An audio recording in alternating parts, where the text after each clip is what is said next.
பழைய வாழ்க்கையை எப்போதும் மறக்காதவர் விஜயகாந்த். பழைய விஜயராஜ் தான் இன்றைய விஜயகாந்த் என்று தன்னை பற்றி சுய விமர்சனமாக சொல்வார் விஜயகாந்த்.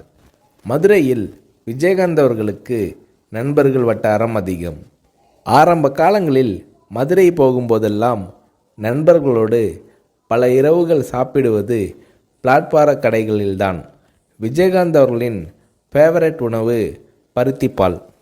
விஜயகாந்த் அவர்கள் வீட்டு பூஜை அறையில் மெக்கா மதினா படங்களும் இயேசு மேரி மாதா படங்களும் திருப்பதி வெங்கடாஜலபதியும் முருகனும் பிள்ளையாரும் சிறப்பிடம் பெறுகிறார்கள்.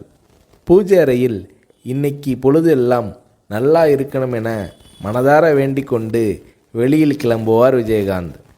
நமக்கு தொழில்தான் சாமி என எப்போதும் சொல்வார் விஜயகாந்த். வடபழனி முருகன் கோயில், திருவேற்காடு கருமாரியம்மன் கோயில் மன திருப்திக்காக விஜயகாந்த் அவர்கள் போகும் இடங்கள். செயின் ஸ்மோக்கராக இருந்த விஜயகாந்த் திருமணத்திற்கு பிறகு அந்த பழக்கத்தை அறவே விட்டுவிட்டார். அசைவ பிரியரான விஜயகாந்த் அவர்களுக்கு ஐர மீன் குழம்பை சாதத்தில் பிசைந்து சாப்பிடுவதில் அலாதி பிரியம். அரிதாகவே விஜயகாந்த் அவர்களுக்கு ஓய்வு நேரம் அமையும். அப்போது மகன்களையும் அவர்களின் நண்பர்களையும் அழைத்து வட்டமாக உட்கார வைத்து தானும் ஒரு மீசை வைத்த குழந்தையாக மாறி விளையாடுவார் விஜயகாந்த். பெரிய சட்டியில் சாதம் போட்டு பிசைந்து குழந்தைகளுக்கு ஊட்டி விடுவார் விஜயகாந்த். ஹாலிவுட் சண்டை படங்கள் பார்ப்பதும் விஜயகாந்த் அவர்களது ஜாலியான நேரத்து விஷயங்களில் ஒன்று.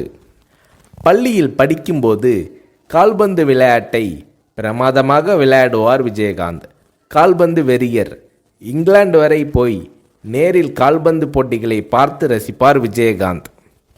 விஜயகாந்த் அவர்களது மகன்களுக்கும் கால்பந்து விளையாட்டு பிரியம் வந்துவிட்டது. மகன்கள் சொல்லி சொல்லி கிரிக்கெட் பார்ப்பதும் விஜயகாந்த் அவர்களுக்கு பிடித்தமான விஷயமானது. வீட்டில் இருக்கும்போது பசங்களோடு ஜாலியாக கிரிக்கெட் விளையாடுவார் விஜயகாந்த். விஜயகாந்த் அவர்கள் வில்லனாக நடித்த ஒரே படம் இனிக்கும் இளமை. அதற்கு பிறகு எல்லாமே ஹீரோ வேடம்தான்.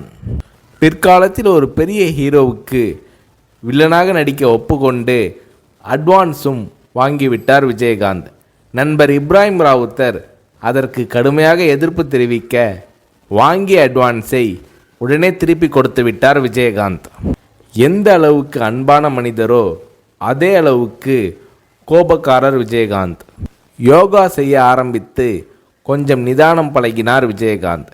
காலையில் யோகா, மாலையில் உடற்பயிற்சி இரண்டையும் செய்யும் நேரத்தில் டிவியில் நியூஸ் பார்த்து விடுவார் விஜயகாந்த்.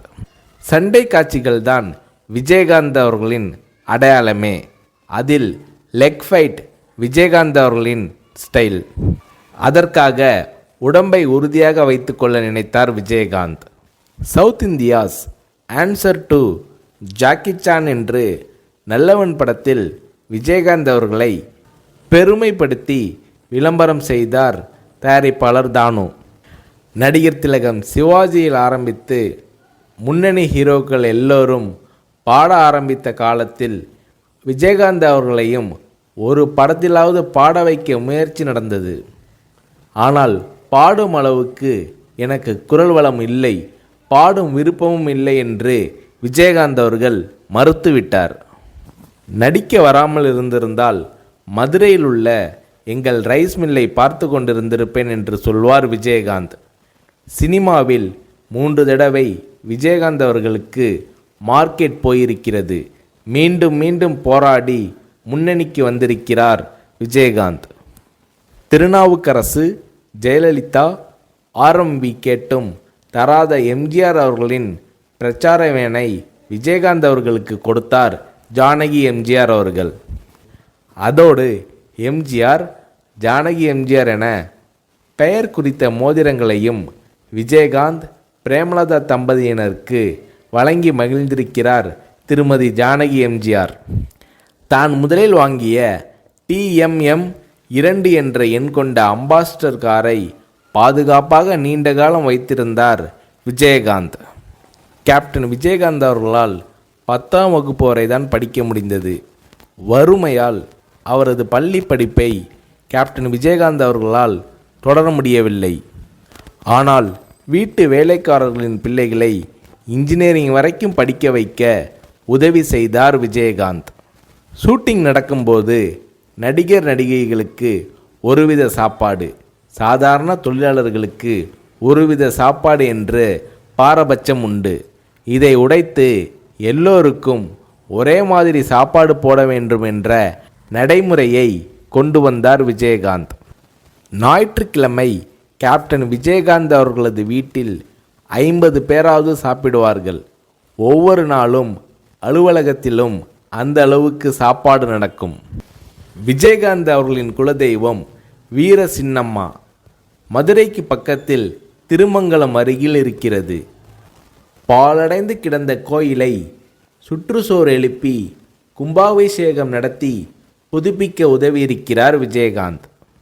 இந்தியில் தர்மேந்திரா, அமிதாப், தெலுங்கில் NTR, சிரஞ்சீவி, மகேஷ் பாபு, கன்னடத்தில் ராஜ்குமார், விஷ்ணுவர்தன், சங்கர் நாக், மலையாளத்தில் சத்யன் படங்கள் என்றால் விஜயகாந்த் அவர்களுக்கு மிகவும் பிடிக்கும்.